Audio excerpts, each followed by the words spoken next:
This episode of the Chris Johnston Show is brought to you by Sports Interaction. Sports Interaction is your homegrown sportsbook, where local takes on an entirely different meaning, focusing on the teams, games, and players that matter to you. Sports Interaction is on the ground, on top of all the local trends, and offering prop bets that you'd never even imagined existed, from same-game parlays to a best-in-class casino featuring thousands of games and live 24/7 dealers. And now introducing The Locker Room, the first of its kind in Canada, a live watch party for the biggest games of the week. Sports Interaction, your homegrown sportsbook. Go to sportsinteraction.com/SDPN to open an account. Bet local. 19 plus. Please play responsibly. And if you have questions or concerns about gambling or the gambling of someone close to you, please go to connexontario.ca. I know that some in our audience know the finer points of hockey. The Chris Johnston Show. We are your friends. The biggest stories, bringing you inside the game. What did you hear? Powered by Sports Interaction, your homegrown sportsbook. Always remember to bet local. Here's Chris with your host, Julian McKenzie. Part of the game. Big Money Siege, a packed show for us today. Craig Berube, we got to talk about him no longer being the head coach of the St. Louis Blues. Some news out in Minnesota with the Wild and AGM Chris O'Hearn. A weird story out in the American Hockey League with a suspended coach over a homophobic slur, allegedly. The Washington Capitals moving to Northern Virginia, and Roberto Luongo being named to the Canucks Ring of Honor. But this is the first time we get to do our show post one of the more delicious moments we've seen throughout this NHL season. And again, I'm characterizing it in this way, and it might upset a fan base. But seeing John Tavares get point number 999 and 1,000 in Long Island against the Islanders, that is one of my favorite moments of the NHL season. And I would love to know your thoughts on all of that. Yeah, I mean, it was exactly how you'd want to script it. I think even down to the Islanders fan standpoint, because they got the last laugh, right? The Islanders went and won that game in overtime. They had a chance to even boo him after, the Islanders sort of hat tip John Tavares' big milestone moment. And so as strange as it is, I'm not sure Islanders fans hated the outcome the way it all went down either. And it was such a cool subplot to that game. I don't know if you had a chance to actually be watching live, Julian, but the Leafs were pushing. The Leafs were pushing and pushing and pushing for the tying goal for several minutes before they got it finally with 6 seconds left. Tavares had a few good looks himself, or was involved in plays where he was clearly going to get an assist if one of his teammates put it in.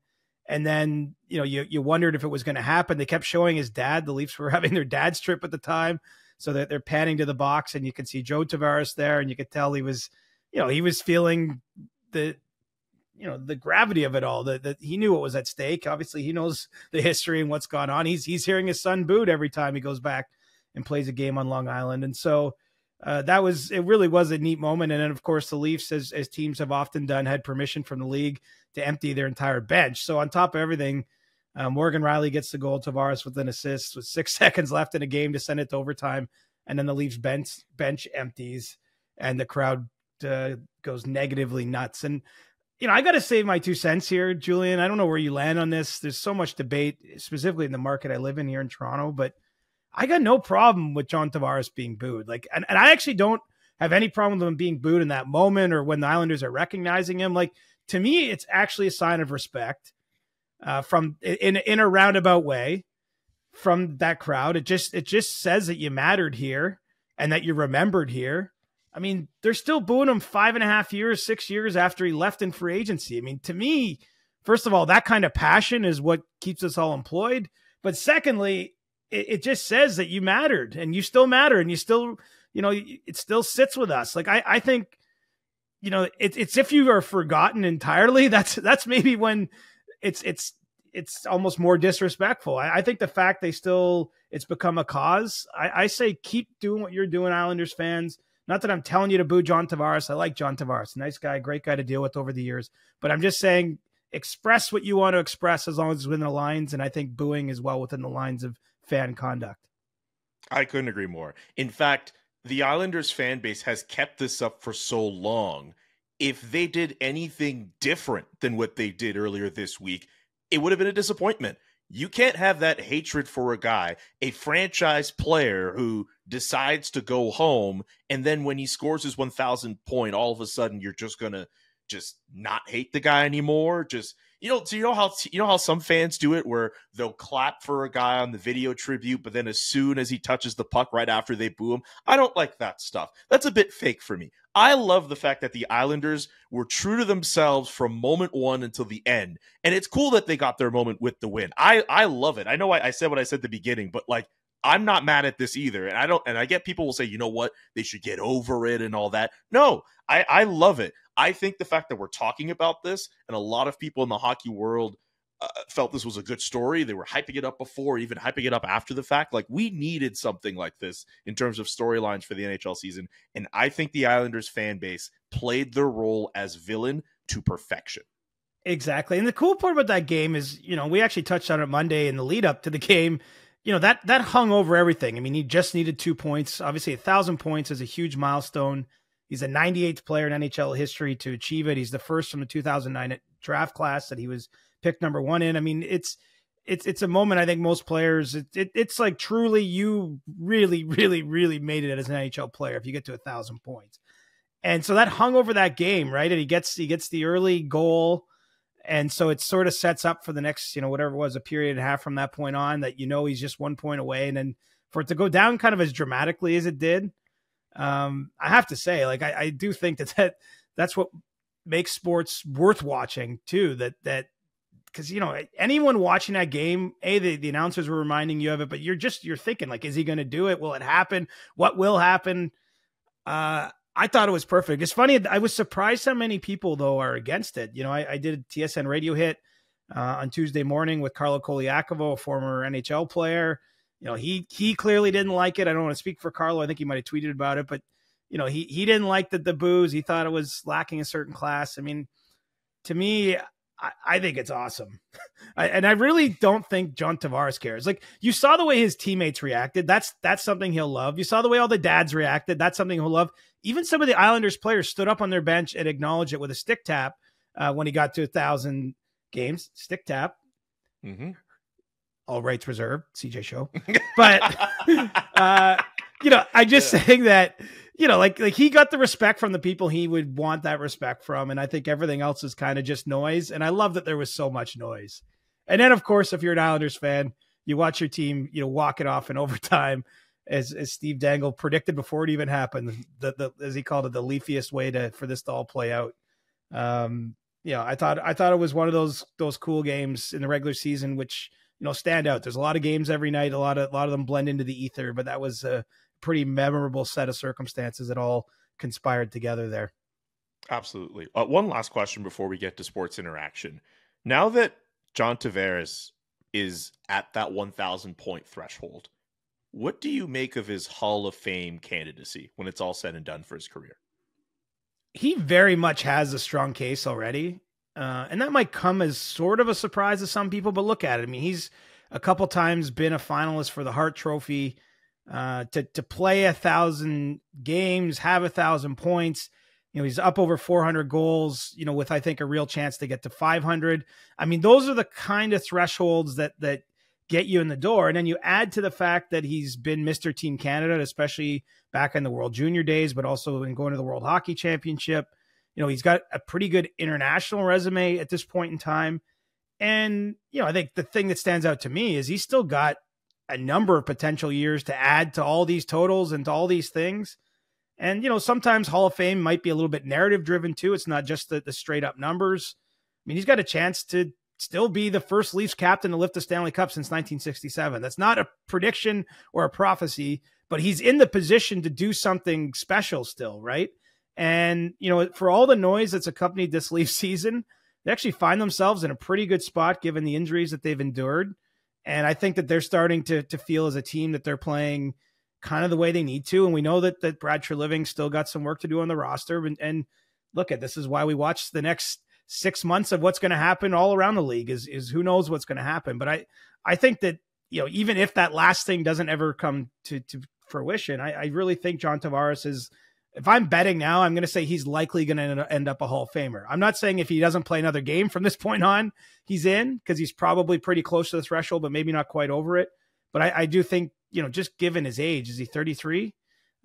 He's got time here. I mean, he's obviously not Sidney Crosby, but I just watched Sidney Crosby have, a 3.9 to Montreal at age 36, 37. I mean, there's every world where Tavares is still a productive NHLer for another 3, 4, 5, 6. I mean, who knows? Joe Pavelski's still ripping it up in Dallas at age 39. And so now Joe is, to be fair, the outlier, not the rule. But I think Tavares, there might be actually something instructive about the way he plays that's a bit like Pavelski. He's never been known for his skating. Like, even at his top, even when he was drafted first overall, there's always questions about his skating. And so, naturally, as a player ages, he's going to slow down a little bit. He's not going to have the same burst. But I just think that Tavares works so hard, and what he does well is win board battles, play in tight space. Obviously, he has great hands around the net. We've seen him score so many goals right in around the paint, with tips like the one he actually had in that game in Long Island. And so I really think that his game is going to age well in terms of being a productive player. And it's funny, for all the fretting too. You didn't even ask me this, but there's all of this, the focus on his contract naturally, right? He makes $11 million against the salary cap. As it turned out, not the Leafs' fault at the time, and certainly something he or his agents couldn't have predicted. The cap essentially never went up during the period. It's going to go up next season finally, but it was basically $11 million in a flat cap environment.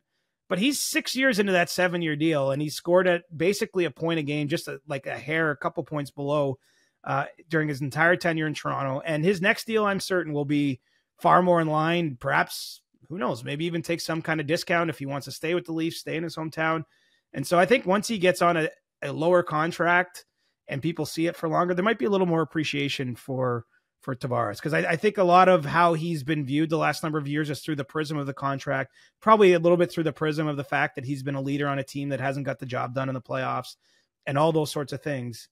But it's funny, I had this thought in Sweden when I was in Stockholm watching the games there, and we got to sit lower, closer to the ice, and just one of those games I noticed, I'm like, wow, he's still really effective when you watch him play behind the net and along the boards, and he doesn't get a whole lot of love, but he certainly got some love and some hate by hitting that 1,000 point threshold. And I think ultimately, honestly, he's going to be a Hall of Famer. I see him, like Stamkos to me is already in.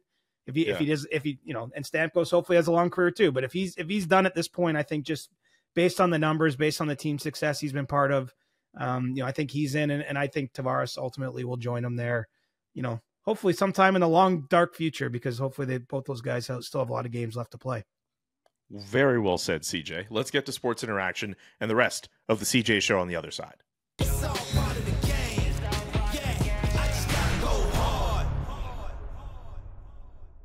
Welcome to You Can Bet That. Remember to hit up sportsinteraction.com/SDPN for all of your gaming needs.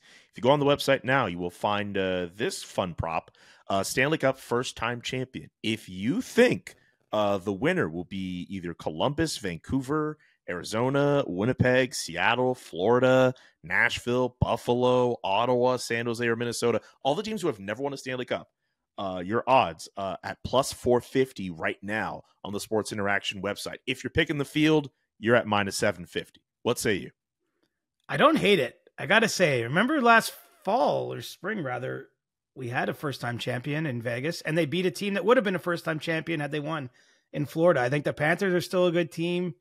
Hard to ignore what Vancouver is doing this year, and just sort of seeing the field in the West. I mean, I'm certainly not saying they're the Stanley Cup favorites, but the fact you get a couple of those teams, and we've seen surprises before. I mean, there's a reason that it's stacked the way it is. It's probably more likely that it's one of the established powers that has won in the past that's to win it. But I kind of like the idea that you get to pick from a grouping of teams, and at least to me, it looks like a few of those teams. I mean, we certainly at this stage of the season can't rule them out as potential cup winners, right? I don't know. I'm not sure if we could do that. One team I'm looking at in that cluster that, if it wasn't for that Kyle Connor injury, the Winnipeg Jets. I think they still look like a playoff team, but man, I might feel a little bit more confident if Kyle Connor was still playing. Yeah, and look, they got a goaltender, right? Hellbuck's had a great year and consistently been up there. I think they seem to have something special going on in Winnipeg. We haven't touched on them as much as I'd like in the show probably this season, but there's kind of an energy there. And the Rick Bowness had to step aside after his wife ran into some health issues, but he's come back. They won a lot of games while he was out and Scott Arniel was in charge. He's come back, and it just seems like they have it. I mean, there's no good way to spin a Connor injury, of course. 6 to 8 weeks is the timeline you're looking at, but the good news is he'll be back in 8 weeks at most, I would think. And, that's still plenty of runway for him to get back up to speed leading into the playoffs. So I think there's a few teams that could get the job done among that cluster. There's a couple we can rule out already, but first time champion's pretty cool. And I don't hate this play, to be honest. No, I don't hate it either. Don't forget to check out sportsinteraction.com/SDPN for all the best odds before game, in game, and the best props. sportsinteraction.com/SDPN. This episode of the Chris Johnston Show is brought to you by Shopify. If you could trade a bench warmer for the GOAT, you'd do it, right? Get your business a game-changing pickup by choosing the commerce platform with the internet's best converting checkout. That's Shopify. Shopify is the commerce platform revolutionizing millions of businesses worldwide. Shopify puts you in control of every sales channel. So whether you're selling signed sneakers, using the in-person POS system, or offering official outfielders outfits on Shopify's all-in-one e-commerce platform, you're covered. Whether you're a garage entrepreneur or IPO ready, Shopify is the only tool you need to start, run, and grow your business without the struggle. And once you've reached your audience, Shopify has the best converting checkout to help you turn them from browsers to buyers. Shopify also powers 10% of all e-commerce in the United States, and Shopify, being a truly global force, powers Allbirds, Rothy's, and Brooklinen, and millions of other entrepreneurs of every size across 170 countries. Plus, Shopify's award-winning help is there to support your success every step of the way. This is Possibility, powered by Shopify. Sign up for a $1 per month trial period at shopify.com/Johnston, all lowercase. Go to shopify.com/Johnston to take your business to the next level today. Shopify.com/Johnston. CJ, let's talk about the St. Louis Blues.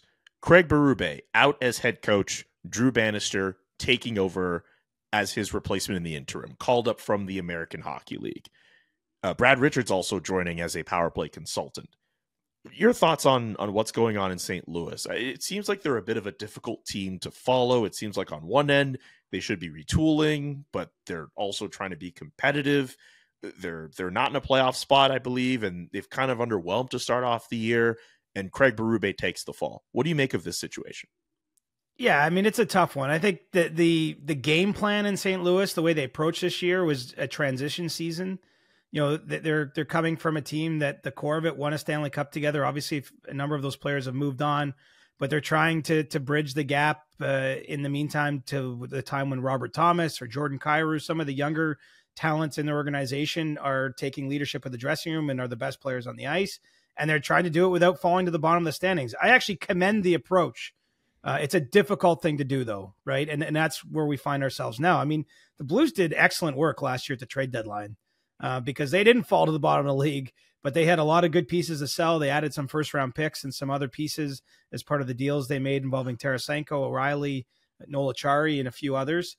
And, I think that they're kind of in a similar spot again now. But, where Doug Armstrong, their general manager, got to is he just felt like the team, even as flawed as the roster may be, and if you heard his press conference, he took pretty good ownership to Doug Armstrong and with the St. Louis Reporters, just about his role in this, and recognizing that coach is taking a fall, but all is not perfect. The conditions for the coach weren't everything the GM would want, but he felt like they weren't playing even to the potential of the group they have now, and I think specifically being a hard team to play against, checking hard, some of the defensive lapses, it got to a point where they just felt a new voice was needed. And I'm sympathetic to Craig Berube because I do think he's kind of a bit of a fall guy in this situation, but I mean, he's been around too. This is kind of what happens. You got a 5-year run with a team.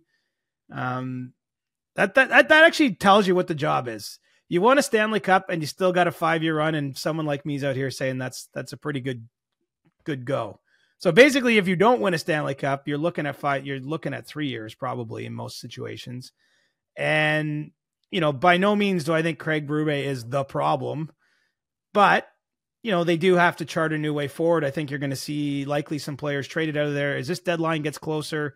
You're going to see more moves from the front office. And now we get to see, is Drew Bannister the guy that coaches his team? I mean, I don't get the sense St. Louis is in any rush to make a hire, but he is only under contract through the end of this season, is Bannister. And so, at some point, I think the good news for him is, you're coaching the games starting right now. So you get a chance to mold the team. You get a chance to show what you can do with hands-on experience. Maybe you get a little bit of a bounce back and the attention of the group for a team that was sliding in the wrong direction. The downside, of course, is you have not a lot of security stepping into that role. And there's every chance that we're talking about a larger coaching search at some point down the road. I'm always curious about how players feel about coaches in situations like this. One quote that's starting to go around, Jeremy Rutherford, who does a great job covering the Blues for The Athletic, spoke to Jordan Kyrou, or at least may have been part of a scrum. There's a quote that from his Twitter, Kyrou on relationship with Craig Berube. I've got no comment. He's not my coach anymore. At least on the surface, that seems a bit of a salty. That's a bit frosty to me. What do you think of that? Well, it's definitely frosty. I mean, look, it's pretty clear what to be read into that. It was not a relationship, I guess, that Jordan appreciated. I don't know. I'll be honest, straight up. I don't know all the details of what that was. I mean, obviously, Craig Berube is a very demanding coach. Jordan Kyrou is still a young player in the league. That being said, a player, being paid at a pretty high level and not performing up to the level of his contract as we're recording this right now. So he's probably a little frustrated with his play.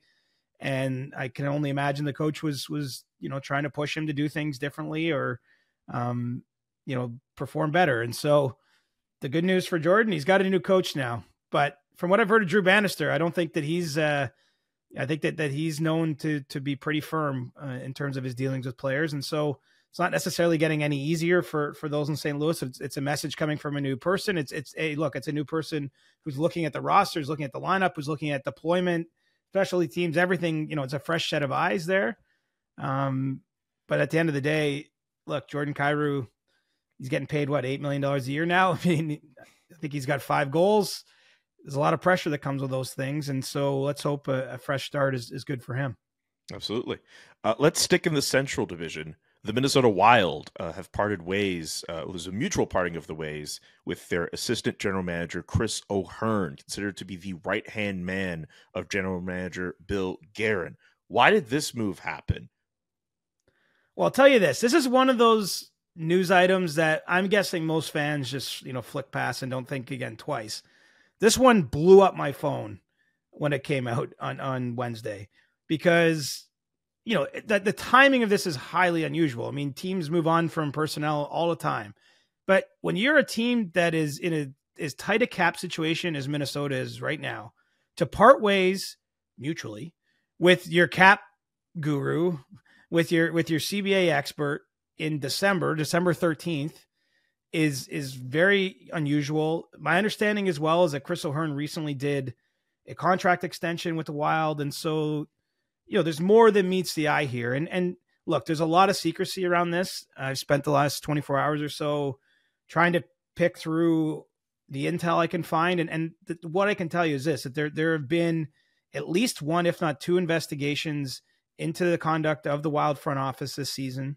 It's something the NHL didn't lead, but they've been apprised of. And ultimately now we have O'Hearn and the Wild mutually parting ways. But there's definitely a sense that there could be another shoe to drop here and that there might be more fallout from this. And at this point in time, I don't want to guess exactly what that would be or why that is. I mean, clearly there's an investigation, there's allegations, and if they're proven correct against an individual or multiple individuals, then I think we'll start to see more of the picture here. But, what we can say is, look, the Minnesota Wild made a coaching change shortly after U.S. Thanksgiving. They've had a great response on the ice after a really disappointing start to the year, but now their front office is in a serious state of flux in the middle of the season, in part, again, because they are dancing. They are doing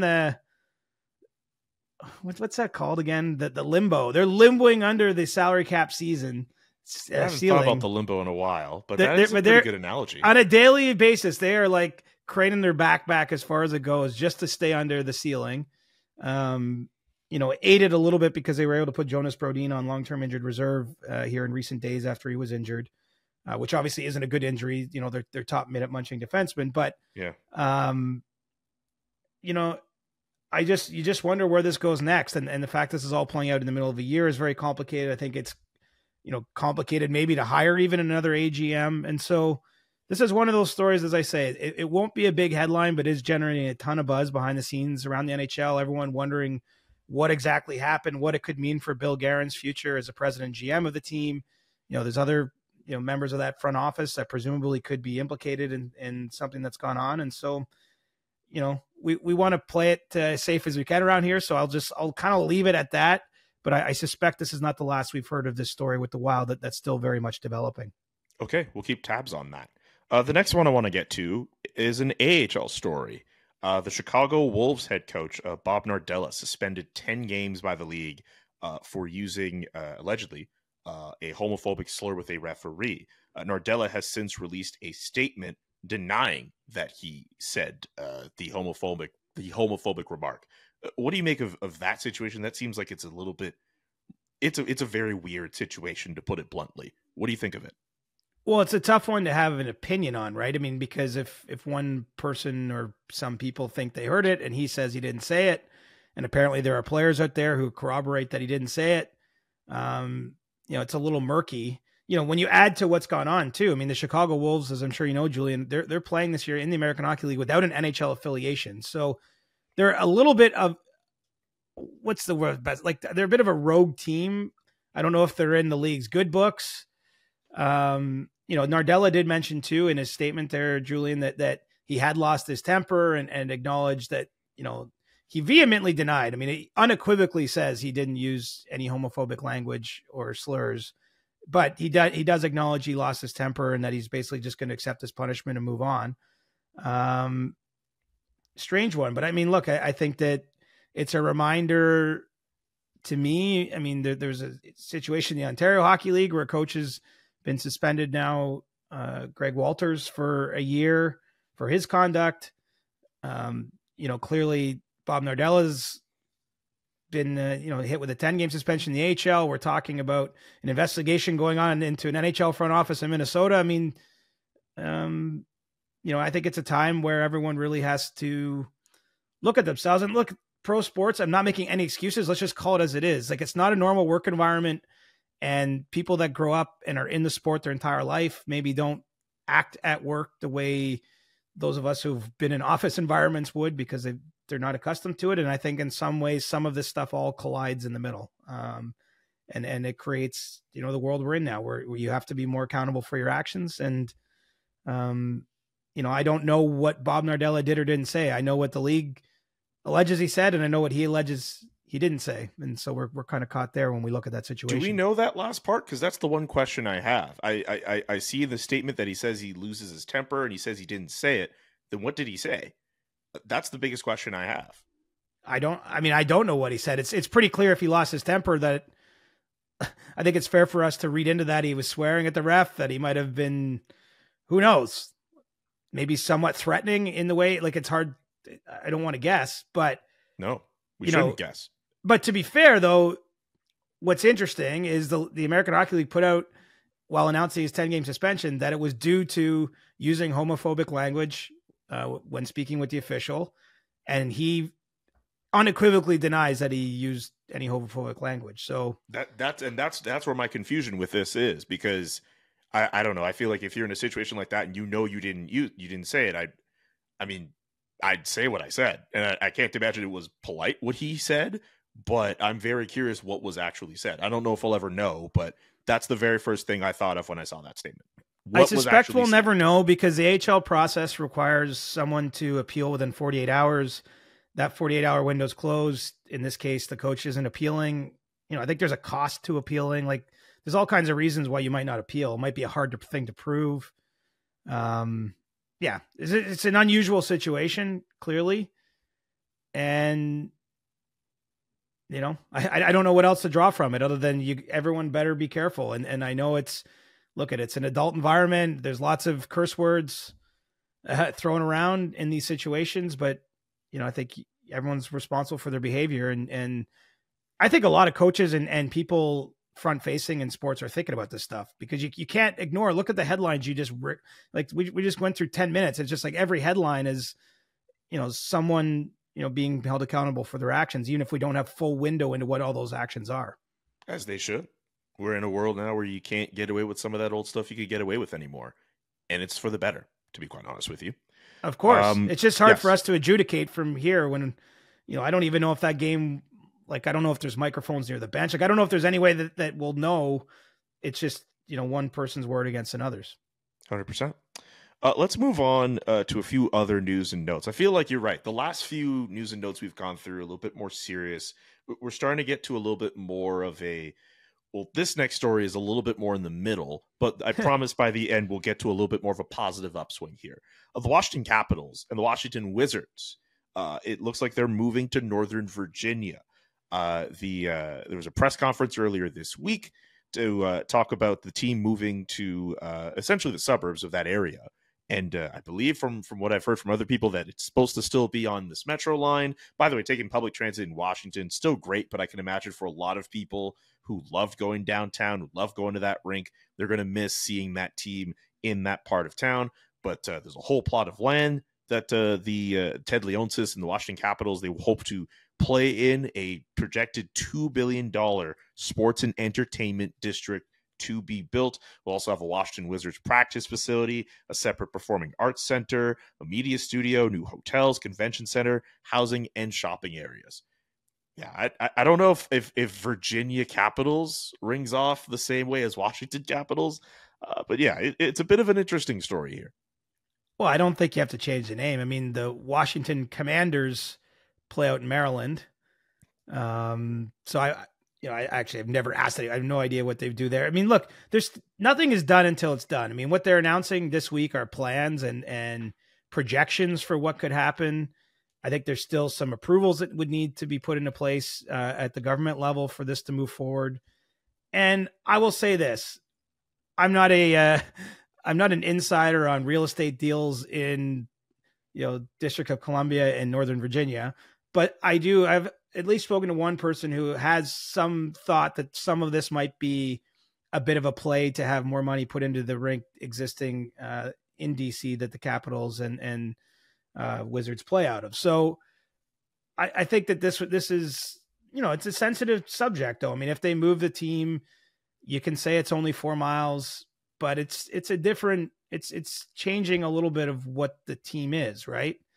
I think back to all those years ago when the Islanders were looking for a new building and they're out of Nassau Coliseum and it just got untenable. I mean, they moved into Brooklyn, right? And that Barclays Center experience was not positive for a whole host of reasons. That the building really wasn't built for hockey. It was a long commute for the players and from where most of their fan base is located. I mean, obviously they ultimately got a nice arena in a more appropriate place for where their fans are, but even 4 miles is not always 4 miles. So, that arena in Washington, it's been a couple years since I've been there, but it is, I would say, of the no frills variety, at least when measured against newer buildings in the NHL. Like, I can see why they feel that it either needs significant upgrades and renovations or to be replaced entirely at some point in the near future. But I'm not totally sold that this is all going to come together as it was unveiled this week until it's finalized. I just think that they're still in the planning stages and there might be some political maneuvering going on as well. Political maneuvering. Okay. All right. Of course it would happen in Washington of all places. Anyway. Well, political maneuvering happens in your city too. I mean, the Flames have been trying to get a new arena built in Calgary for a long time. I know they feel that they're now finally making progress towards that. But this is what I mean. Like, how many times have they come out and said, this is going to be the new building and this is what it could look like and what it'll cost? And, and they're still playing out of the Saddle Dome. So yeah, I don't think you should be pouring any. Look, there's some Calgary fans who listen to this podcast. I don't know if they want any. They're excited about the new arena coming. Don't scare them. Don't scare them, CJ. And I'm not trying to scare anybody. I'm merely saying until there's shovels in the ground and projects are moving forward. I mean, we spent a lot of time thinking about the potential new Coyotes arena in Tempe that ultimately got voted down, and a lot of effort went into that. Like, that was like years of work by the Coyotes and obviously announcements. And so ultimately these things are very complicated, especially if government money's involved, and there's still some approvals needed before this is official, and then we can start to digest what it means. Okay, let's get to the Vancouver Canucks. Roberto Luongo to be named to the Canucks Ring of Honor tonight, Thursday night. Bobby Lou, Strombone1 on Twitter. Do you have any fun stories about Bobby Lou? Do you have any fun memories? Have you ever been in scrums with him? Seeing him get this honor in Vancouver, this is obviously going to be a big deal. You'll be celebrated in that market. They love him there. Let's talk about Bobby Lou. Well, I mean, it's a great honor. I'm still wondering if they're actually going to raise his number 1 to the rafters. Like, I know there's been a lot of discussion about he's not a Ring of Honor guy. He should be a full number retirement guy. And I mean, it's hard to argue with that. He's without question the greatest goaltender in Vancouver Canucks history. He won the Olympic gold medal as a starting goaltender for Team Canada in the arena. At the time, it was called Hockey Canada Place because they renamed it during the Olympics. And is beloved in the city and had a long run of success there. And let's face it, he played a Game 7 with a chance to lift the Stanley Cup and played his heart out through those playoffs. So, if this ends up being a number retirement, I think it'd be great. But let's see how that goes. Either way, whether it's just the Ring of Honor or they put number 1 where it belongs in the rafters. I mean, just a tremendous career. I think of longevity. I think of the early days of his career. He's playing on kind of an undermanned Panthers teams a lot of those years, and he just kept having ridiculous save percentages despite facing, pretty heavy workload, playing a ton of games. Was very durable throughout his NHL career. I don't know where he ended up with his numbers, but he played a long, long time, and I know he played, I think, over 1,000 games. Hockey Hall of Famer. Like we he's good. His legacy. Well, and he's like an off-ice Hockey Hall of Famer too, right? Because his dry sense of humor, he was always great in scrums, and always had a good quip. I mean, the thing that I think about, honestly, is I think of the day that, and I believe I was on set at this point. I was probably at Sportsnet in those days when we were on high alert for him to be traded on deadline day, and he comes off the ice and he's not traded. At the time, the Maple Leafs actually were pretty deep in discussions to try to bring him to Toronto. And he's like, my contract sucks. Yeah. When asked why he wasn't traded. I mean, like, what an honest guy. I mean, that summed it up. Like that, I couldn't even get away with saying that on TV if he didn't use that quote. But that is the truth, right? As his contract was untenable at that point in time for most teams to take on. I mean, it's not a lot of things haven't changed in the NHL right now. If you're slightly underperforming and you got long-term on your deals, I mean, there's a whole number of players that the team just couldn't trade them, even if the player wanted out and the team wanted to trade them. And even if the team wanted them, sometimes you still can't make it work when all those things are in place. And so I just think of an honest, funny guy who, played for forever and won basically everything but the Stanley Cup. And he got within 60 minutes of the cup. So, I realize that's not the same thing, but it's pretty damn close. I mean, he did everything you'd want to do in the sport. And I hope they put his number in the rafters. I'm trying to manifest this. So it worked this week when I was saying like, hey, let's see John Tavares get 2 points in the game on Monday night. And because it'd be cool to see how that all plays out. Wouldn't it be cool to see the Canucks pull an about face or a surprise and retire the number instead of just Ring of Honoring it? I agree. I agree. That would be a really fun thing to happen. On the subject of the Vancouver Canucks, earlier this week when we did ask CJ, we did get a question asking, this is actually from K-Town 2272, what do you think the Canucks would be looking for in return for Andrei Kuzmenko? Is there any update on that front? I think the update is that this has picked up a little steam in terms of, teams at least calling the Canucks and seeing where the fit might be. I mean, ultimately, I'm not sure this is a player that gets moved, but you can't ignore the cap hit and the fact that he's playing on the fourth line at even strength, that he was scratched for a couple games earlier this season. I do know Kuzmenko's still getting power play time, so it's not saying he's totally wasting away there, but the opportunity has been diminished from where it was last season when he had such a great first season in the NHL. And so, I think it merits watching because obviously Vancouver remains a team that's right up against the cap that can't really afford to have inefficient contracts because of where they are. And obviously they're having such a great year. I mean, they I would think that they're going to want to be a bit of a buyer as the trade deadline draws closer in March. And so, there could be an opportunity there if Kuzmenko doesn't take off, if he just kind of flounders, if the fit isn't right, if, Rick Tocchet's made it clear he doesn't hasn't appreciated the way he forechecks or doesn't at times, and just maybe isn't meshing with this coach the way he did initially last year with the Canucks. And so I wouldn't say anything new other than there's a lot more smoke gathering on the horizon, but I don't sense certainly that anything's imminent. I don't think the Canucks the Canucks don't feel they have to move him, but I think you're compelled to listen, and who knows what someone might say to you, especially now the teams are really calling them on him. Okay. And with that, it's time for Stick Taps. It's our opportunity to show some love to somebody after a long, hard-fought week. Who deserves a stick tap from you this week, CJ? How about you go first, because I haven't thought of mine yet. Okay, fine. I showed up. Dog ate my homework. Oh, I've heard this excuse way too many times, Johnston. I'll tell you, sometimes we do the show and I can't remember if it's Monday or Thursday. That's not a good sign. Like, I don't know how your brain works. Like, sometimes I just get lost anyway. I'll think of one, but you go first.